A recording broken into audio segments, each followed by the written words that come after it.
So how amongst all those people we can identify critical workers, who are critical or not? What are the criteria? In terms of the challenges we see. Yeah, industry feedback going through the independent review of the SOCI Act, which was published only a few weeks ago, it shows here what the review has found in its engagement with people. Now, the review didn't connect with every person in the SOCI domain by any means, but what it's provided is a representative view. And so in terms of the challenges, it highlighted limited practical guidance and unclear definitions. That was for many of the elements of SOCI, but certainly for critical workers. Fragmented ownership across functions, and indeed we've found that in our practice dealing with clients. It's not an easy puzzle to piece together. Over or under identification of critical roles. Over-identification, of course, means there's a lot of extra work and time and effort and so on. And also people are being asked to provide information about themselves that may not be necessary. If you're under-identifying your critical roles and hence the critical workers, then you're running a risk of someone who becomes a critical worker not being appropriately reviewed in a risk management sense. The difficulty of linking roles to actual security risks and access. One of the key elements we do find is, again, most organisations don't have an appropriate enterprise security risk assessment. They really don't understand their risks. If you don't understand that, then it's difficult to link roles to the security risks. Limited assurance of ongoing suitability. Again, most organisations have not got their head around how do I understand my people in the workplace, or contractors even more so, who are in critical worker roles during the course of their employment, and we'll deal with that issue today. The increasing reliance on contractors and third parties, it's a trend we're all aware of, particularly in the IT space, but not alone there. And a compliance-driven rather than risk-based approach. And again, we're talking more about managers and boards here, really understanding what risk they're trying to manage in terms of the critical worker in the organisation. And I think one of the challenges in terms of guidance, practical guidance and definitions, as Department of Home Affairs modeled SOCI Act and the rules on the protective security policy framework that's been around for decades. The challenge here is that protective security policy framework applies to government settings where access is the key component around it. So everything is access-based, depends on access to information, security clearances, zoning. And I think it's harder to translate to different environments you all are coming from. So let's start with the definition. You can see Section 5 of the SOCI Act. It defines critical workers, and it provides a broad range with employees, interns, contractors, subcontractors, which means that it's people who are employed by your entity and beyond, and talks about access and compromise and other elements around it, which gives you some broad range in terms of how to think about critical workers.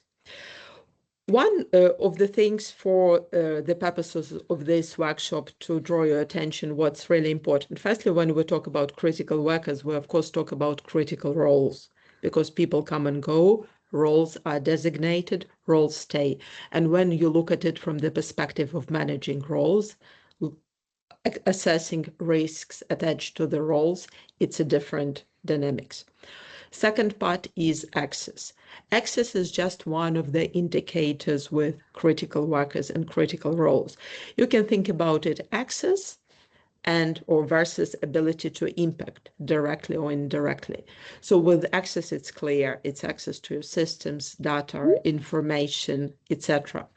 With influence or ability to impact, this is more nuanced. You can think about the board members who sign the report or who make appointments in terms of, or particular designations in terms of the roles within organization. You can think about CFOs who are approving some contracts, about procurement managers, about some niche operators which are irreplaceable. You can think about people who do OSCHEC background check or do critical worker register managers who see information about vulnerability of other people. So if we treat critical workers only as an access problem, we come up with some design about access management or access control. If we think about it broader, then we'll look from security risk perspective, and we design risk-based framework.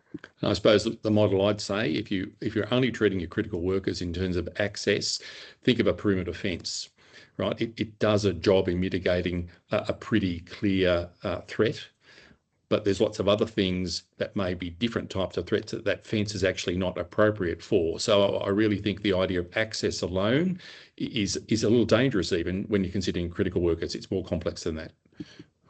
So to introduce critical worker identification and risk management framework, 7 steps, and we'll go step by step. With some we'll spend longer time, with some less. So first one is governance.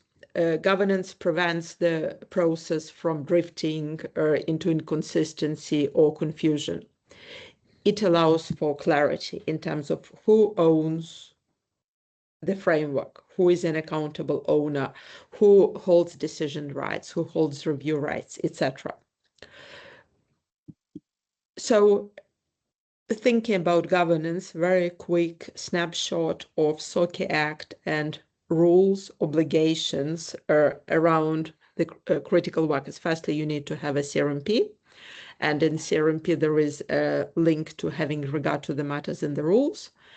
And then there is a requirement to identify governance positions, developing, implementing, reviewing, keeping up to date the program, including their contact details. Then there is a requirement to identify critical workers and assess their suitability, initial and ongoing. And I think ongoing, which is more coming now from Home Affairs and the new rules. Then you need to list critical workers. And when we talk about list, you can create it once, but then the trick is how do you keep it ongoing in terms of managing the list? And then, of course, suitability of those workers. How do you manage ongoing initial and ongoing suitability of critical workers, including your contractors, including people who might not have an Australian background, offshore employees, and we'll talk about the solutions or what's possible later today. Sure. So RACI chart, I'm a big fan of RACI charts. This is the way you can think about it with R stands for responsible, who carries out the task, accountable, single point of ownership, C for consulted, who provides input and expertise, and I, who must be updated, informed. So this is overall idea for various organizations, how you can come up with a RACI chart. But this can be a bit confronting because if we go back to what we understand generally, SOCI is not particularly well understood in many SOCI entities and how it might work, how the CRMP will work. And so this is a way to galvanise people to really get their attention and say, okay, we've done our CRMP, we've had our assessment, this is how we see the critical worker component maps in terms of the RACI concept. And you'll very quickly find people will be, particularly if they're down as an R, they'll get interested. So this is a great little tool. If you're having trouble getting traction, you might just do a How do you draft of do this. screenshots? With screenshot, yes, you can. We will share the video where you can watch it and share like the slides and everything. But sorry, Yes, we're not offering this as the solution. This is one we've developed, but please don't Yes. take this as the solution. but it's a good foundation for the solution. Also, one of the things with the RACI chart, if you're thinking about implementing what Home Affairs called personnel security plan or trusted workforce plan or trusted insider program, people use different names, their concept remains the same.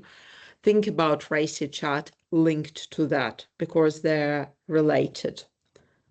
And then you can kill Two birds with one stone. 2 birds with 1 stone. That's yes, right. That's the one. Unless you're a bird lover. Yeah.